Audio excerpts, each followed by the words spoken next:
Welcome back, Washer Balkans fans, episode 368 of the podcast, and it's a pretty happy week here at Hawkeye headquarters because over the past however many years of this rivalry, the Bull has been pretty hard to get back, and the boys got it back this weekend, and I got to watch a decent bit of it, waiting for a wedding to happen, and it was much better than dog shit, and that's how I'll put it. Kluwer?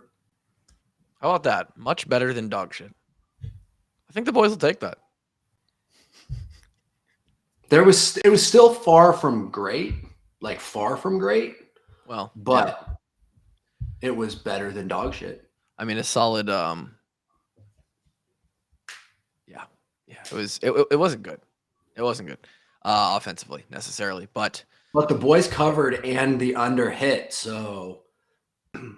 And your boy had the parlay. I would assume so.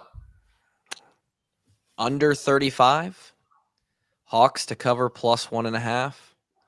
Bink. I think it was like plus 210 or plus 230 or something. I got that at, and made a few bucks. Let's get into the game in a second. First, I want to walk it all the way back to.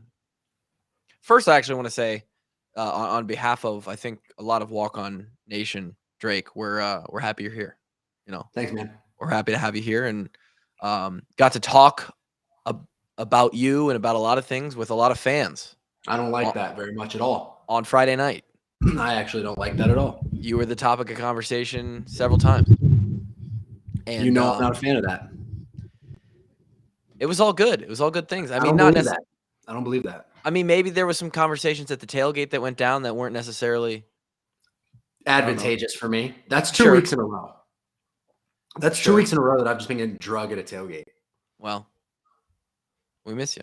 I mean, and we're not going to talk about you unless we're going to shit on you. So I feel it. That's the only way you can talk about me personally. Facts.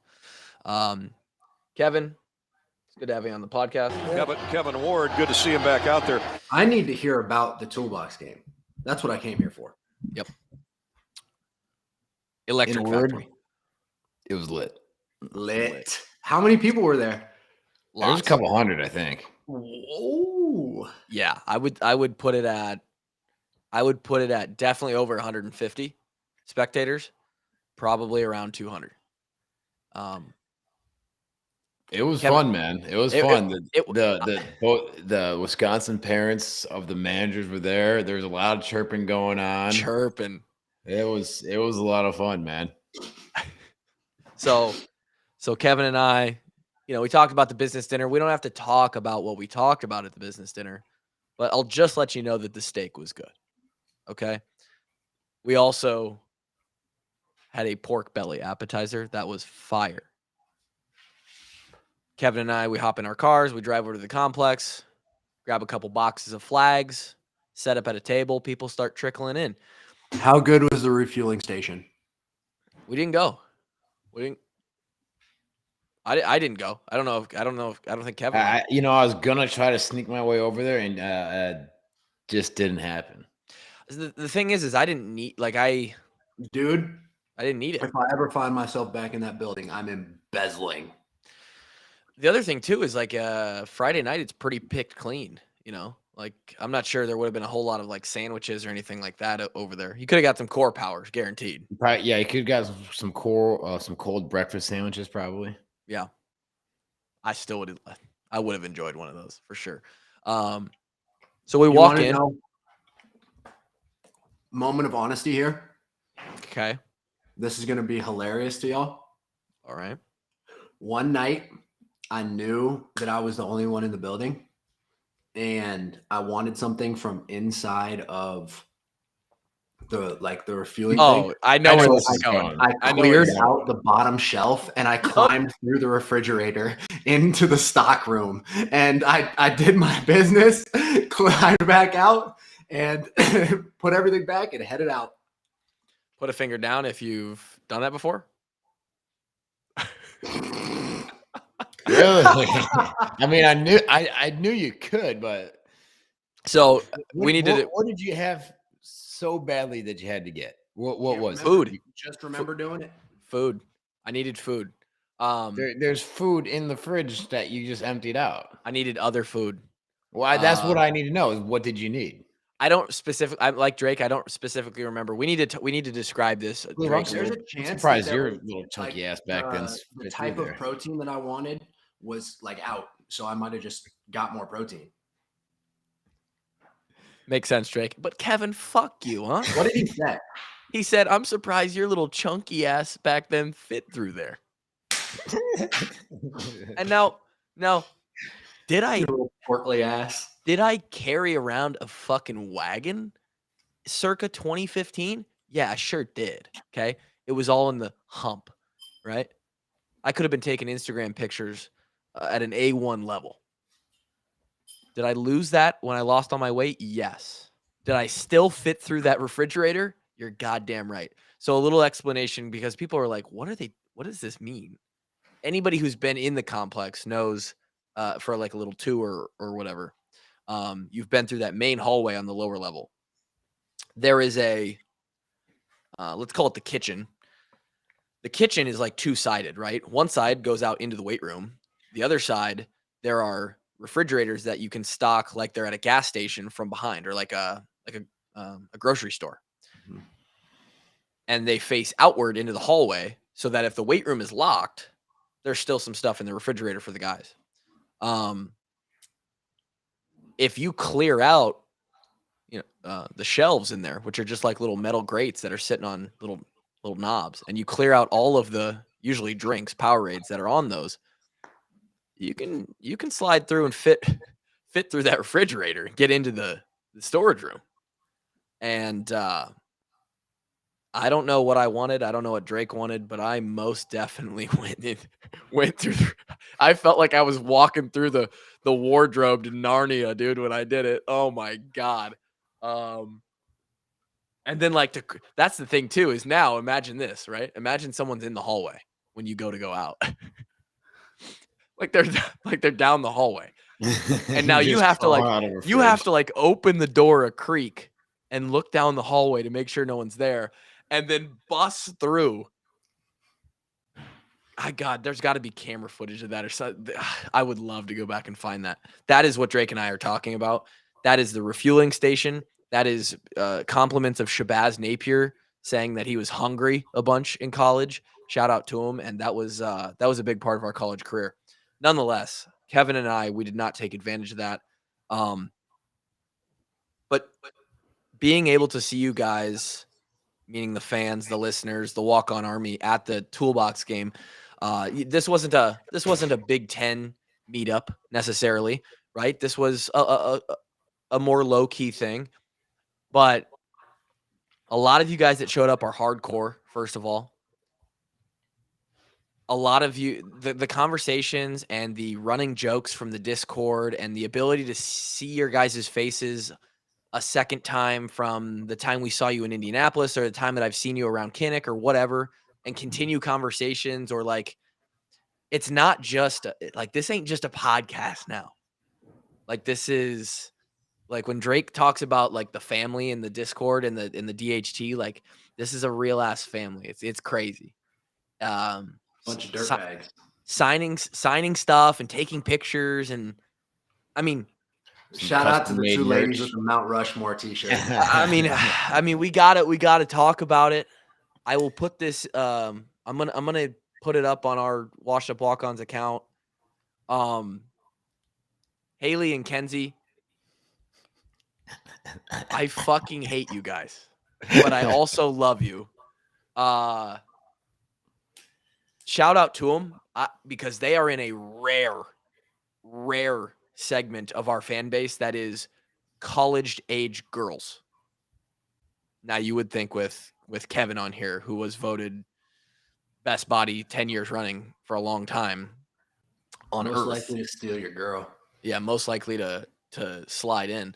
That we would have a lot of college-age female fans, but I don't think that's the case. I think our demographic is more 30 to 50-year-old men. But Haley and Kenzie are like one's a junior, one's a senior. Shout out to you guys at the University of Iowa right now. And they showed up in T-shirts made specifically for Friday night with Mount Rushmore on it. And instead of the 4 presidents, they were throwback pictures of me, Kevin, and Drake. And yeah, there's 4 people on Mount Rushmore. So the 4th one was young KF.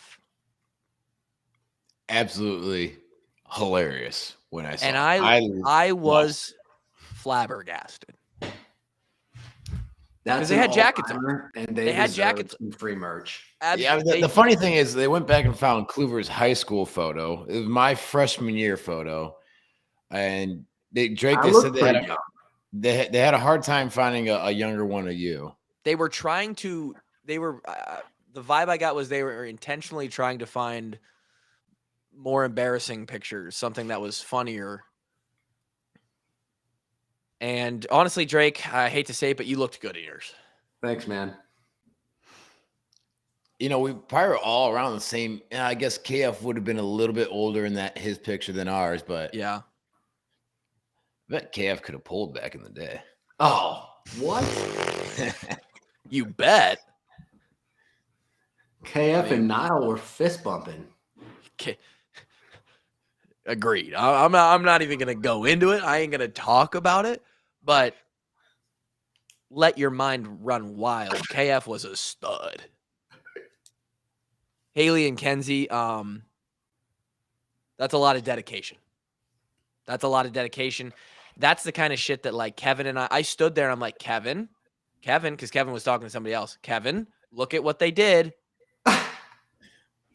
And that's turned around and just lost it. That's just one of those moments where I'm like, what is this? What have we started, and how has it gotten to this point where people come and see us and make T-shirts with our faces on it, and some wild shit. Eric, Zach, Doug, Ryan, Dave, a ton of other people that showed up and are active. Leo was there. Unbelievable. Courtney.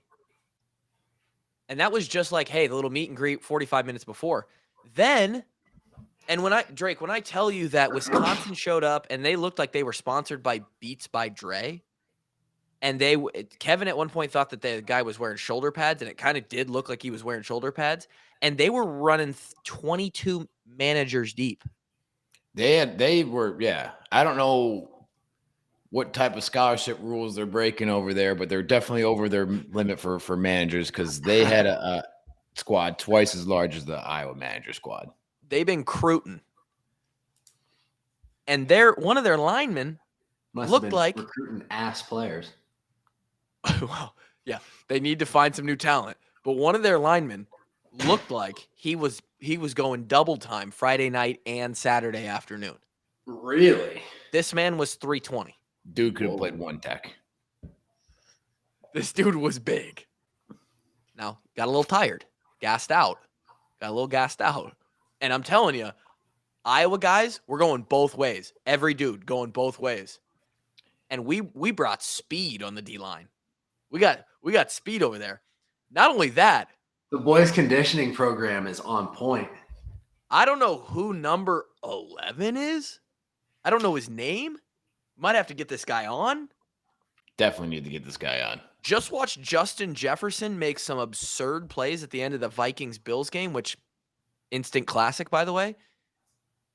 This dude was making some Jetta-type plays. He was the equivalent of Charlie Jones in Purdue's offense. Our offense ran through this guy. And he was balling. And he was making plays. He makes a one-arm catch down the sideline. Why are we not trying him in the slot at practice? On Saturday? Good question. I mean, he's there. Just try him in the slot. I actually did look up. I looked at Broad. Broad was there. Ben was there. I looked at Broad at like halfway through the game. I was talking to him, and I go, it is funny, because if Nico came out here, these boys would be worried. if we had Nico or Brody Brecht or any one of our receivers, these boys would be toasted. It'd be over. But it is fun to watch some athletic guys who, they're not top tier athletic, but go and like play 100% balls to the wall. There was no crazy injuries, but get a little physical out there. There were some collisions. Yeah, there were some collisions. Had a couple of the managers' parents walk over and thank us for like pumping it on the pod, and I'm like, I'm more excited than you to be here and watch your son. I've been waiting for this for 5 years. We were always at the hotel. I am psyched for this. Posted it in the Discord if you're a part of the Army. Kevin and I are doing IOWA chants, like just we're running up and down the sideline. There was a pick six. Our second touchdown was a hook and ladder. Yep. Electric. It was unbelievable in there, dude. It was bonkers. And the boys pulled away too. Wisconsin scored first. It's a little bit like Minnesota 2014, which has come up recently a lot. Speaking of, it's who we got this week. They struck first with a nice little play, and I thought, all right, cool. It's going to be a ball game. And then the Hawks just absolutely 2 pick sixes in the game. Unbelievable. Absolutely. I didn't know what to expect. When they come back in 2024, we will absolutely be putting together a broadcast where we are going to commentate that game. The idea would be that we actually get Drake back for that weekend and set it up long-term ahead of time so that we can kind of get that in place. And we're going to try and get 500 people in that bitch. Washed Up Walk-Ons LLC is buying my flight. We might be able to work that out. So that was the toolbox game, Drake. It was as advertised, worth and the boys money. Got the toolbox for the year, and the boys got the bowl for a year. So, I mean, Wisconsin, sit and spin, boys. Sit and spin. Correct. 2 trophies in the building. This was our 2 second trophies attempt. one weekend. Sounds like a classic vid that we used to watch back in the day. Right. Sounds like that would be on meatspin.com. The bowl was elusive to us, and we got it 1 year in our undefeated year. And dope that we went undefeated, dude. Yeah, that's nuts. It was a crazy. Watching that game brought back a little bit of anxiety of Wisconsin anxiety to me. Now, it wasn't as bad because I was high society in the press box, right? I was up there. I finagled a ticket. Shout out my guy, Doug. Absolute legend, listener of the pod, big supporter. You finessed a ticket in the press box? In the pressy, right? Dead center 50-yard line, right? So, free food. Took off the sweatshirt, got real cozy. Everyone's freezing their ass off outside. I don't know about you. Yeah. I don't know about you, Kevin and Drake. You said you got to see a lot of the game. When it's Wisconsin, man, it feels like they're in it till they're not. Like till that clock runs out. And even deep into the fourth quarter, I'm sitting there going, "Here we go." Drew big time kick by Drew Stevens to make it 14, right? To put it at 24-10. And I think immediately, here we go. Like they're gonna find a way to make this a 1-score game. We're gonna be in a onside kick situation here, and this is going to be close because that's how Wisconsin games turn out. And that the Hawks just can't happen because then the under couldn't hit. Correct. And the boys absolutely came through. The Doughboys had to have. The Doughboys were playing. This kid Cooper Dejean. Got a couple of those sitting around anywhere. I'm messaging him on Instagram. I was like, "You are that dude." He is him. He's that guy. I tweeted that. I tweeted that exact thing. The guy in the supermarket. You're not that guy, pal. You're not that guy. I tweeted, this kid Cooper Dejean is that guy, pal. He's that guy, pal. If you're a kid in Iowa City right now, he should honestly be playing both ways. Let's be real. When he has the ball in his hands, he is dynamite. You're right. Maybe more importantly, he was elite on punt return. This is a very Desmond King situation, dude. There was a lot of Iowa faithful that were begging to see Desmond get the ball handed to him on offense. Yep. This is kind of a situation where I'm pleading with the coaching staff to give this kid 20 snaps. It's actually a decent comparison. I think if you're going to look at the last decade and say who does Coop kind of play like most, dude, he plays. He does not give a fuck. Cooper doesn't care who is lined up across from him. He's a gangster, bro, and he's young. This is ridiculous. It's insane, dude. It's insane. He's my favorite player. It's not close. Van Ness is probably second, and Monty's moved to third. Sorry, Monty. I mean, these guys are just unbelievable. If you're another student at the University of Iowa, male student, you're walking around with your girl downtown Saturday night, right? It's Summit, and Coop walks by, and he says, "Her, right? I want her." What do you do? She's not your girl anymore. Probably not. It's Coop's woman now. And I wouldn't try and fight him either, because then the whole city of Iowa City is going to beat the shit out of you. Your friends are coming down from Cedar Rapids to Des Moines to beat your ass. If you're with your boys and Cooper Dejean tries to steal your girl, your boys are on Cooper's side. It's over. It's a wrap. And so is your girl. Yeah, and at this point, you're going home, right? You're gonna save $10 on bar cover, but your ass is not going out that night. Okay? That's how it is.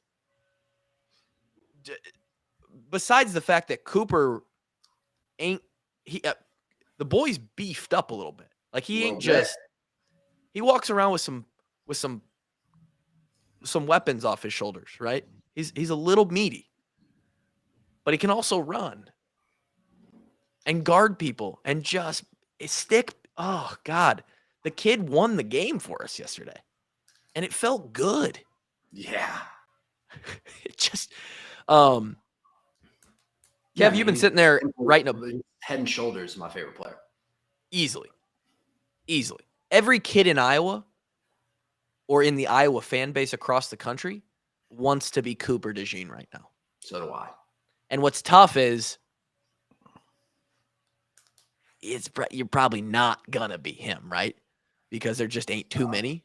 You just ain't too many of those. I ain't seen one in a while.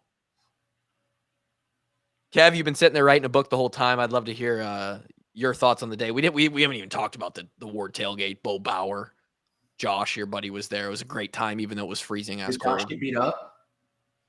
No. Yeah,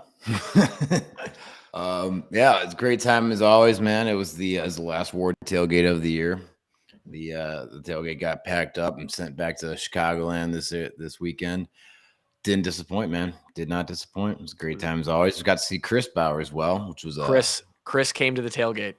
Yeah, and Chris, we were having conversations with Chris about you, Drake, and your deal that you have with Bo. Should things turn misfortunate for you? And I'm about to find out tomorrow in my endoscopy and the results of my abdominal CT scan. If things are already going bad and we can just get it over with here in a hurry, sell it on Patreon, and you guys can cash the fuck in.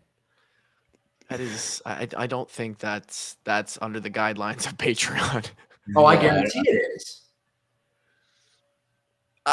We're not going to dive into that situation, but I'm willing to bet it's not. But Chris was so happy. It made me so happy. He's like, dude, how's the washed up walk-ons going? You guys are fucking awesome. He was so happy for us. And I'm just like, yeah, man, like we're just talking shit on the microphones. And like, we got Drake and Kevin, and they kind of even each other out. And I kind of direct the show. And it's like, I don't know, man. We got lucky. It's fucking cool. He's like, man, you guys are so fucking good. You guys,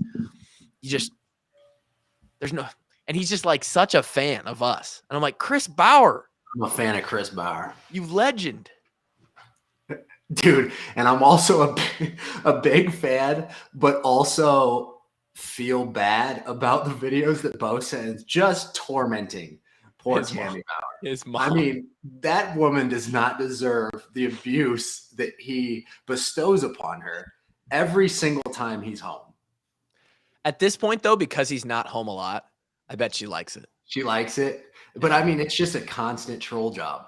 But when we were still in Iowa City and definitely growing up, she thought Bo was fucking annoying for sure.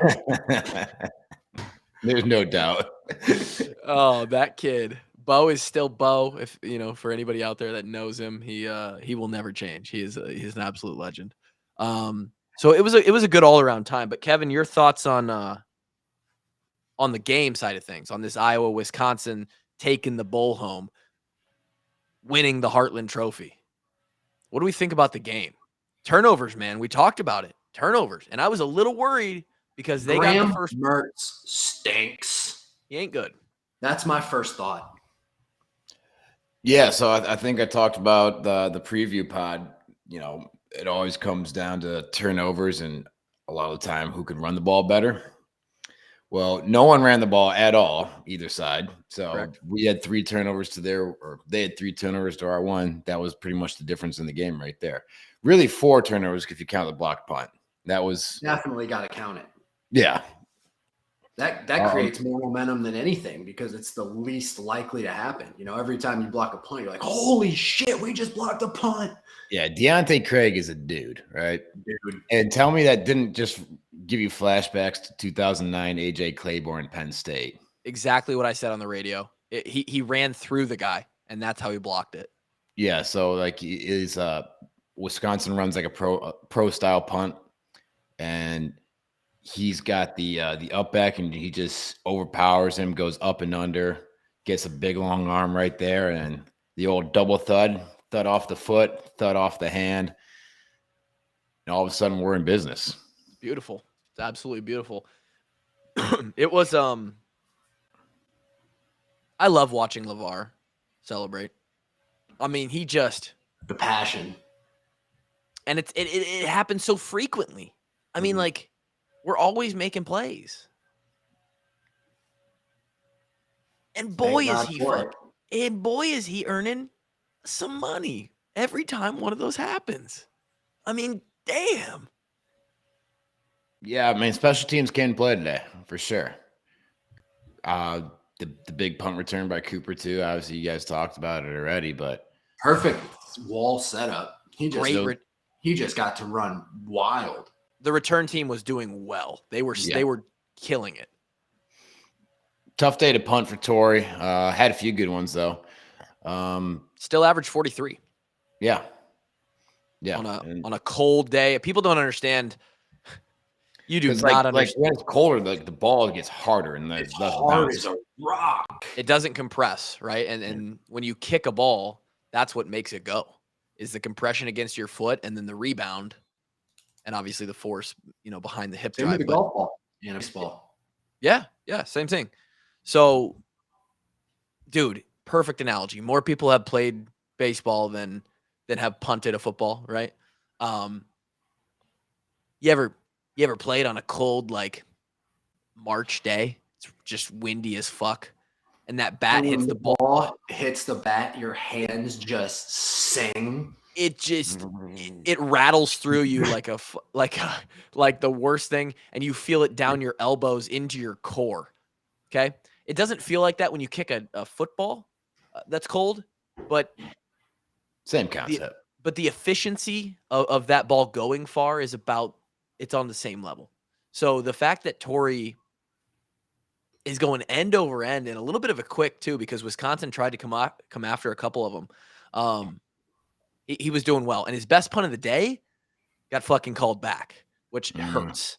Yeah, I did see that earlier in the game. Is the what we'd call the core players on the punt team were sneaking back away from the line just a little too much. One of their helmets was not breaking the plane of the center's ass, and eventually they called it. Hurt because that was in the second half, and Torrey kicked like a 50. Yeah, so I think it ended up being like a 19-yard difference from the first punt to the second punt. And that's hitting yardage out there. 2 first downs. Yeah. And so that hurts. In a game where yardage and first downs are at a premium.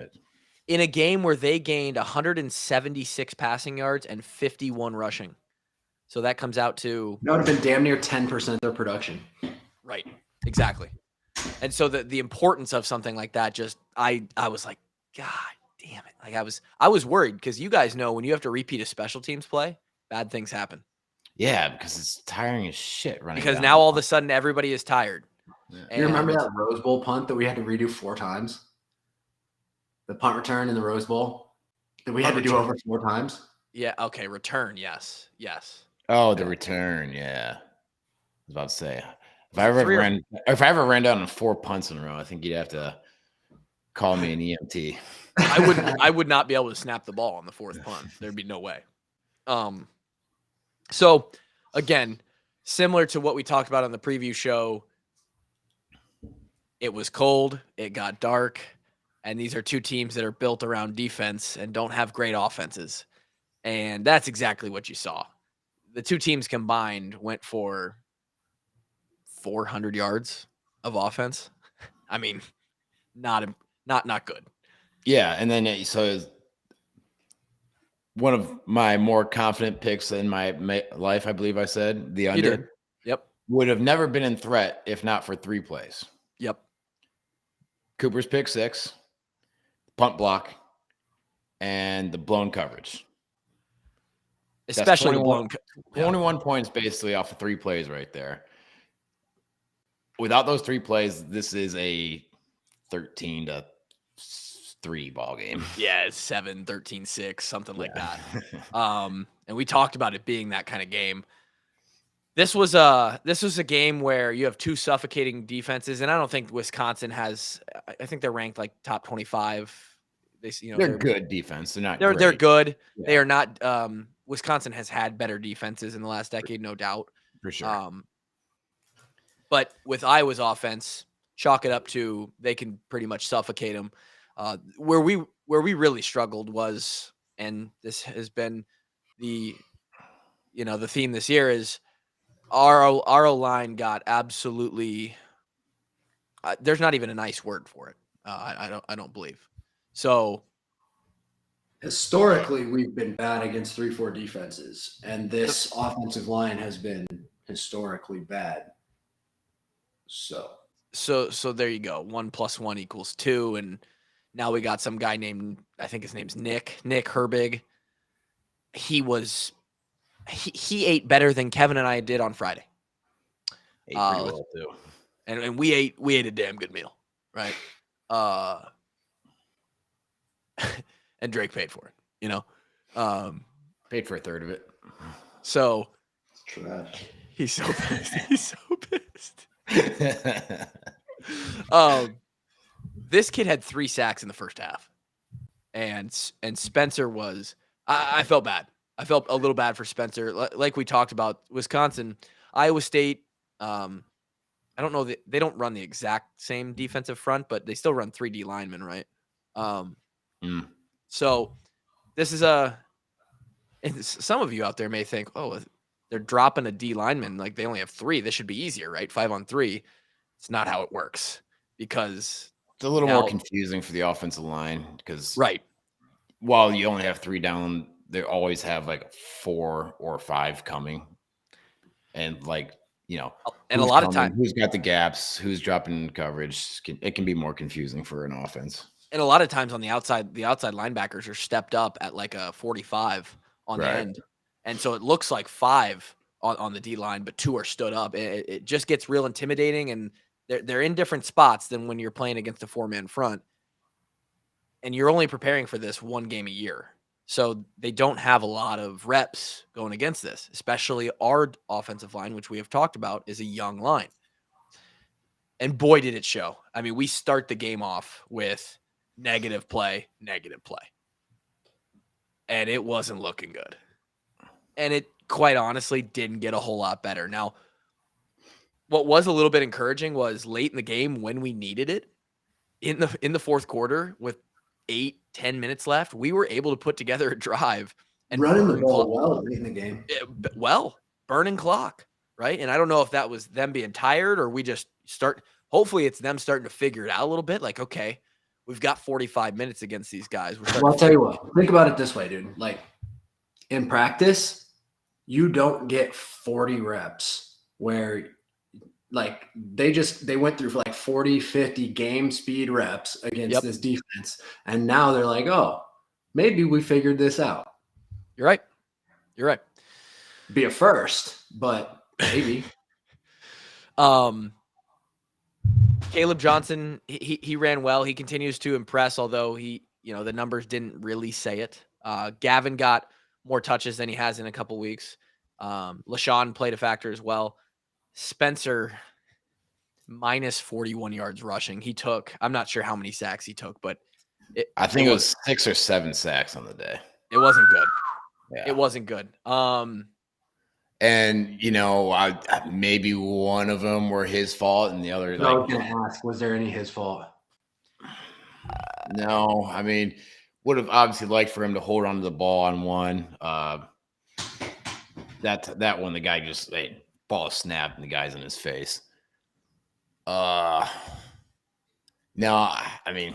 They brought pressure at some they won one-on-ones. We couldn't pick up pressure, and it's been the same story all year long, kind of for that. The offensive line has been baptized. We got baptized a little bit this year, and they are going to that film and that experience is going to be invaluable when it comes to this offseason and next year's preparation. It really is. I know that it doesn't sound or feel good as a fan right now to be like, okay, great, it's going to be good for next year, but hey, we got 2 more games left. 3. We're now bowl eligible. The fact that they got baptized last year too. Minus Lindy, this whole offensive line got baptized last year. You're right. It's been a tough 2 years. Now, ideally, Caden Proctor comes in. Kid took a visit. Like Justin? It would be nice, right? Evidently, he took a visit to Oregon this weekend. I'd be taking visits elsewhere too, boys. Can I blame him? No. He committed. He did the whole thing. Oregon lost, so Oregon lost, so he got to see that. We got the bowl. And we got the bowl. So does Caden end up decommitting and going somewhere else? I don't think so. People are a little bit worried about it. I wouldn't put too much. But if he wants to go play offensive line for Georgia, who could really blame him? It would be tough to look him in the eyes and say that it wasn't just as good or better of an opportunity as a student athlete. So ideally he comes in and he becomes one of our tackles, right? And then we have 4 guys out of these current 5 that figure it out a little bit more. And next year it's looking better, right? And I know that doesn't do anything for this week against the Minnesota Gophers or next week against the Nebraska Cornhuskers, but it is what it is. Yeah, and the thing with that too is like, man, I don't care how good you are, but coming in and playing tackle as a true freshman in the Big Ten, oof, you gotta be some sort of special to come in and just be a dude like that. You're right. And I don't think we rated it as some sort of special. It's true. That is very true. Yeah. So, that's a developing story. Any thoughts on the defense, Cav? I mean, they're dope. They're great. They're so good. They're so good, man. That's the man. Wally Bear, Goat Wallace. I mean, shirts incoming.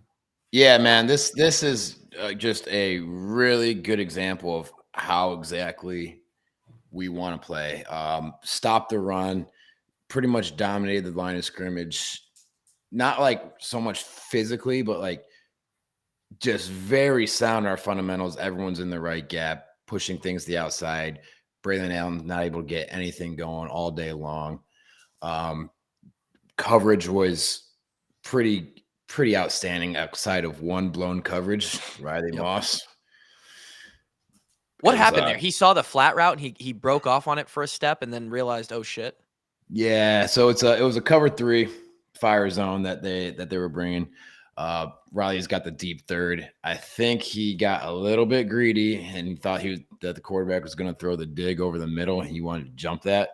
And, well, obviously you saw the result of that. He found the wide open guy down the numbers for really their only big play of the game. I believe it was a 51-yard. Let me check. 53 yards. So, yeah, you take that out, and Wisconsin goes for 176 yards that game. Did they show a clip of Phil after that play? Oh, my God. I mean, he had to have spit flying out of his mouth.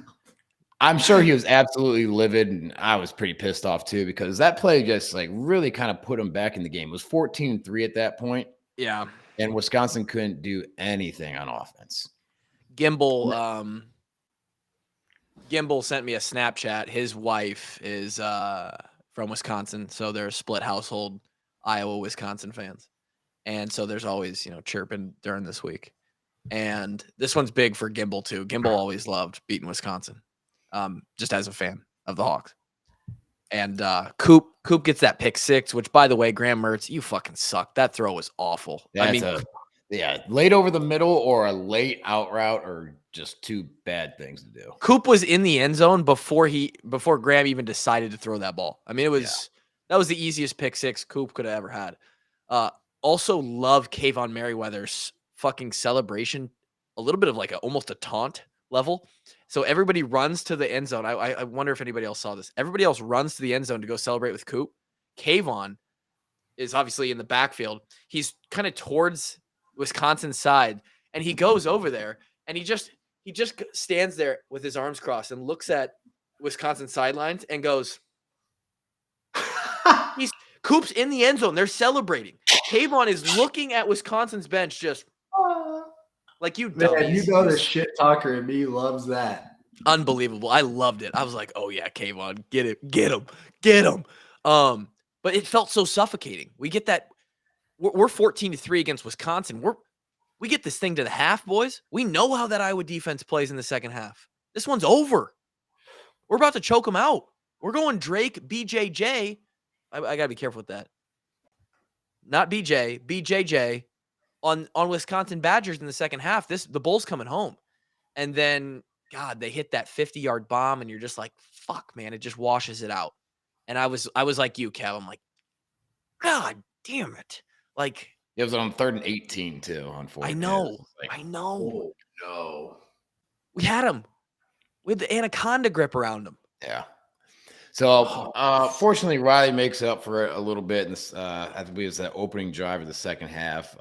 Kayvon comes in and makes a great play.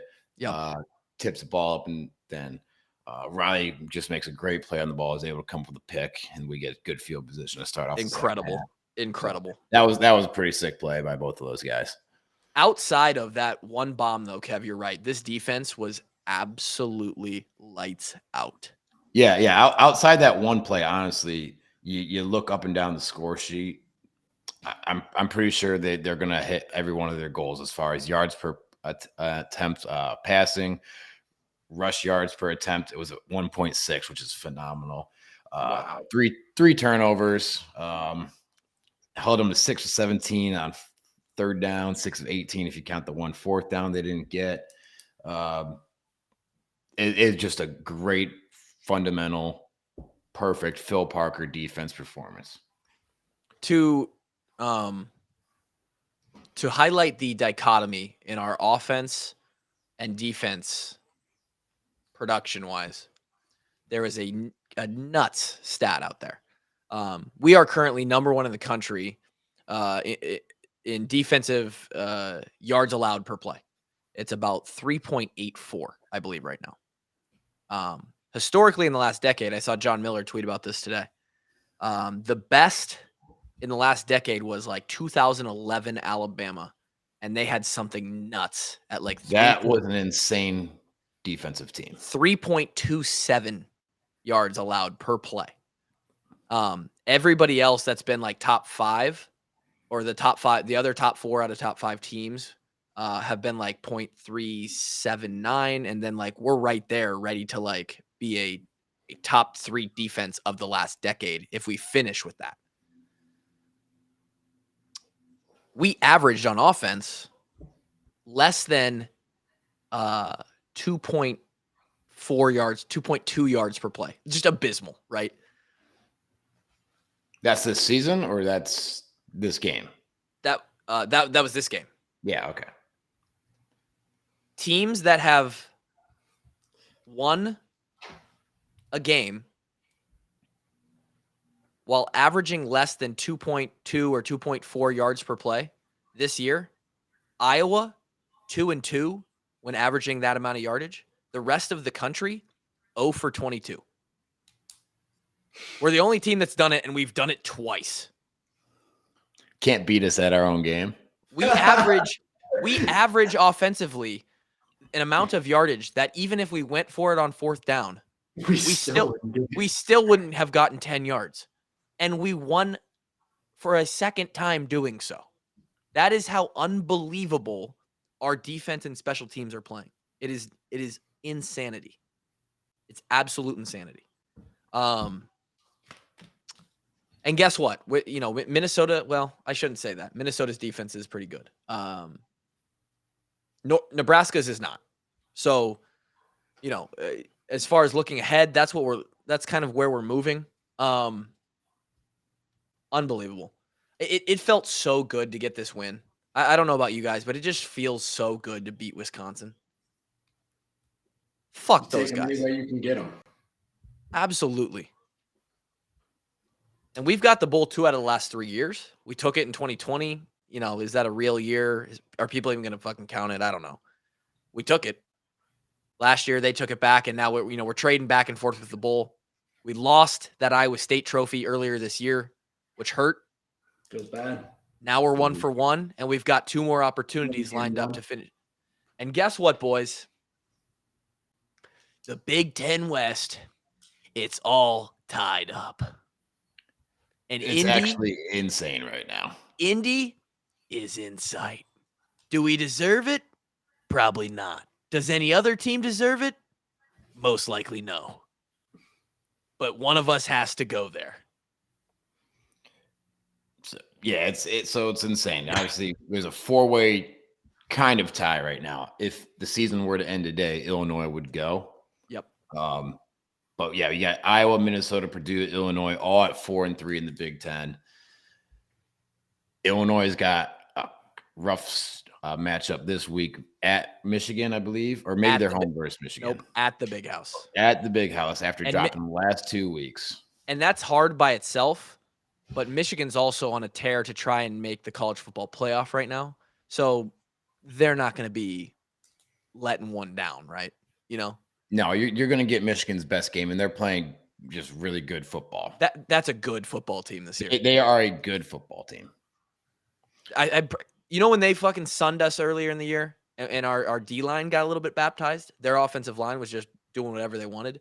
I'm pretty sure they're up, they're going to be Final 3 for the Joe Moore Award. So that makes sense. Yeah. Yeah, they got a good offensive line. Having Corum behind them doesn't hurt either. He's pretty decent. McCarthy's proven to be a sound quarterback, and they got a really good defense. I mean, it's just a damn good football team. I can't wait to watch that Ohio State-Michigan game Saturday after Thanksgiving. It's going to be elite. You know what I can't wait for? Because I have a feeling we're going to be finding out who the Iowa Hawkeyes are going to be playing in Indy on that day, because I think the Hawks are the favorite to win the Big Ten West. Right? I think the Hawks are riding the momentum, dude. I think you're right. I can't believe I'm saying it. This is insane with the defensive momentum and the fact that we basically control our own destiny with Illinois going to Michigan. You just kind of have to chalk that one up to the fact that we now control our own destiny, and I think that's going to fire the boys up a hell of a lot. So Illinois plays Michigan at 11 a.m. Yep. We kick off at 3 p.m. Yep. Illinois loses that game, and all of a sudden we have to win 2 games to go to Indy again. Against 2 teams that are not world beaters. Not world beaters. So this is going to be a tough game versus Minnesota again. Yep, I would agree. We're 4-point dogs. I'm seeing 2.5-point dogs. Maybe early action's already coming in on the Hawks. I was going to say that line. We were dogs in Kinnick. Now we're going to be dogs on the road. Historically, other than that one year that we mentioned, we've been able to play well at Minnesota as well. Hey, go Hawks. Hawks cover. No, actually, go Hawks money line and under, and ride it to Indy. Well, that under is TBD. I haven't seen it yet. I thought I saw it open at 32.5. Holy shit! Under. Yeah. Hey, dude, it's gonna be cold as nuts. It's gonna be cold. Their offense has, started off pretty hot. They played okay. They played Northwestern last week, and they've got a pretty solid defense. So I think, under. Basically, under. Their offense runs through Mo Ibrahim, and the way that we just kind of bundled up Braylon Allen this last week, I'm pretty confident in our run game right now, defensively. Similar. I'm going to take a quick second to note that similar to when Josh Allen came in with a trash Wyoming team in 2017, but you could tell that Josh was just that dude. If Braylon was on like Alabama, that guy would be running for 200 a week. Apparently, there's rumors about some teams already recruiting him out of there.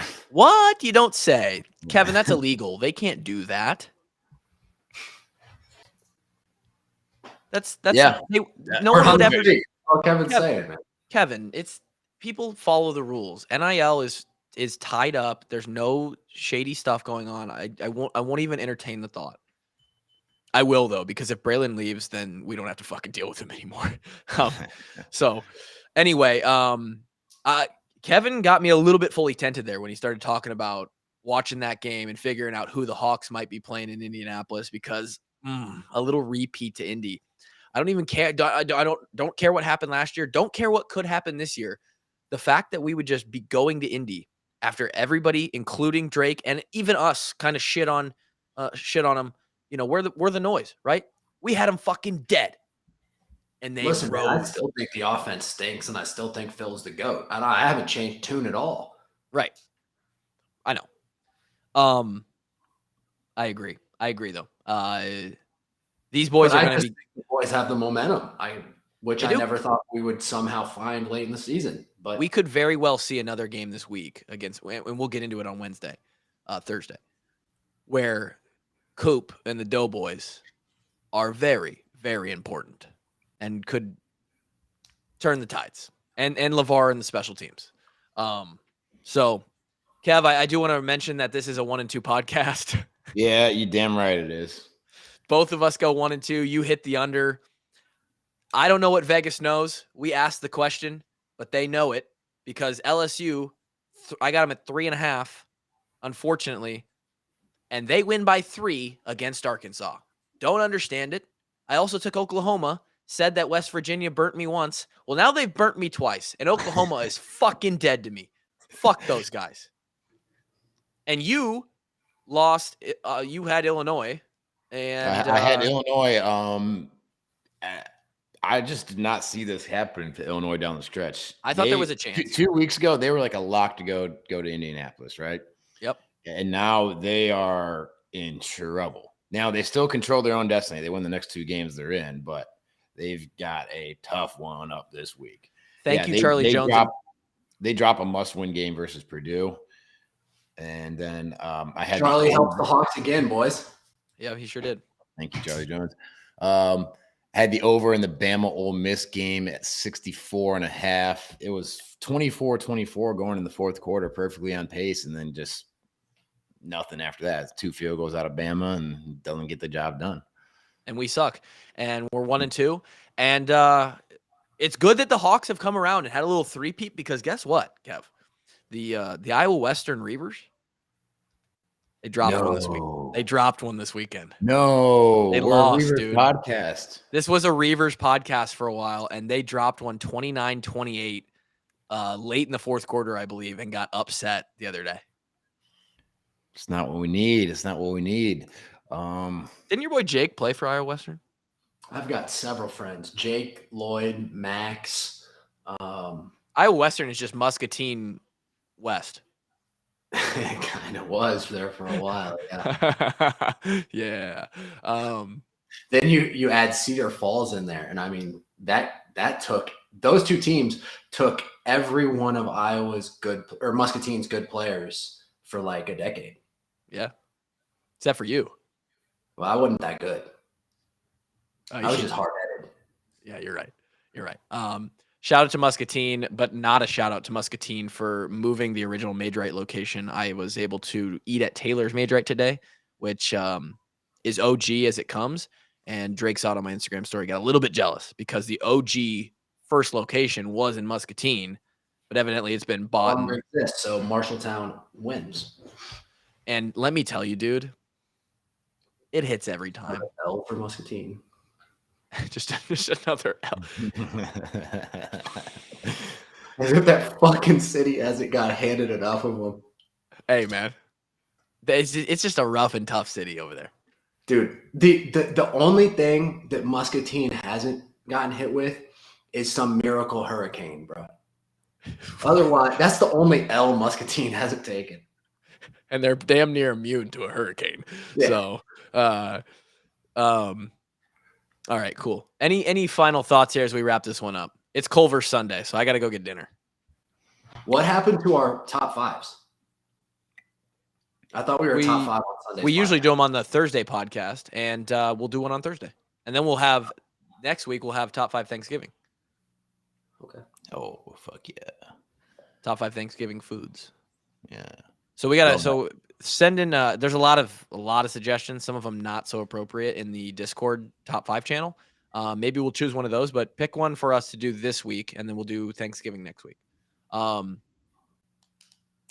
final thought is that Kevin's right. We are probably looked at as the favorite here to win the West now after being fucking 6 feet under not but a month ago. And it's probably us or Purdue because Purdue needs an Illinois loss, needs an Iowa loss, and they've got Northwestern Indiana to finish out the year. Yeah, they're the most likely to win their final 2 games, but need the most help. Well, Minnesota's still in there too. They need a lot of help and win out. Correct. Yeah, it's not going to be Minnesota. Don't worry about it. Cool. Again, Drake, people are glad you're here.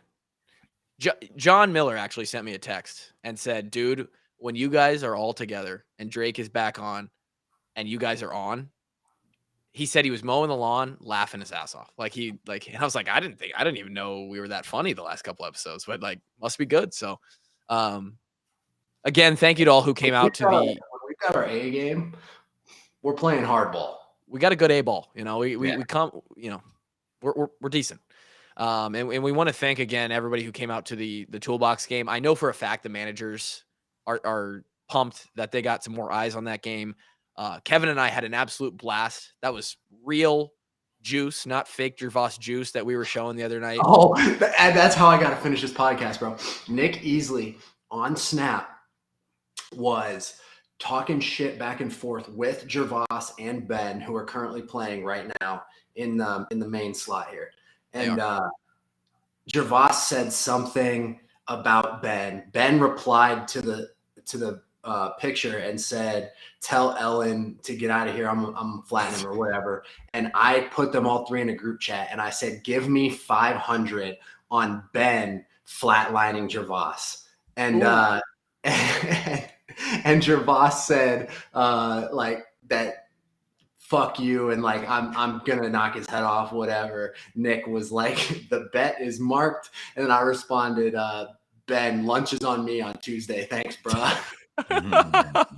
Oh shit, I am excited to see that. I put a little 2-game parlay in for at this point it's probably dead. Shout out George, Sunday Night Football. George got Sunday night. Moons out, goons out, baby. Let's fucking go. Yeah, I can't wait to see that. I've got a little parlay on Green Bay to upset the Cowboys and Arizona to upset the Rams for some nice little odds there on that.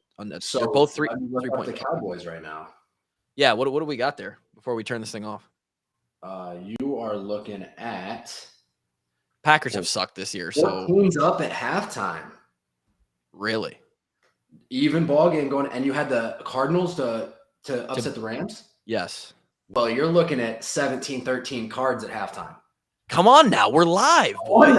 We're in this one, boys. Let's get Kluby some money, baby. Right before the baby pops out. This is a nice little diaper party gift. We've been doing a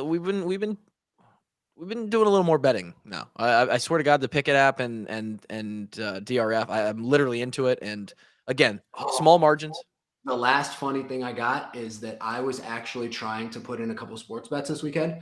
I downloaded DraftKings and went to type in all my information, and I got an alert that says you're not allowed to bet here because you're a professional athlete. I did that exact take, Kevin, and I emailed their tech support, and I was like, as flattered as I am not a professional athlete. I'm just some jerk off trying to bet on UFC. They have you in their system as a professional athlete?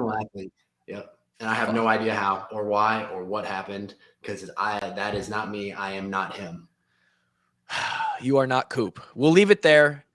We are walk-ons. You are walk-on army. You are amazing. And we're appreciative. We fucking love yous. And it's Hawks by a milli as always. Have a great Monday and a great week. Another huge week for the Hawks coming up. We'll talk to you on Thursday. Peace. Peace.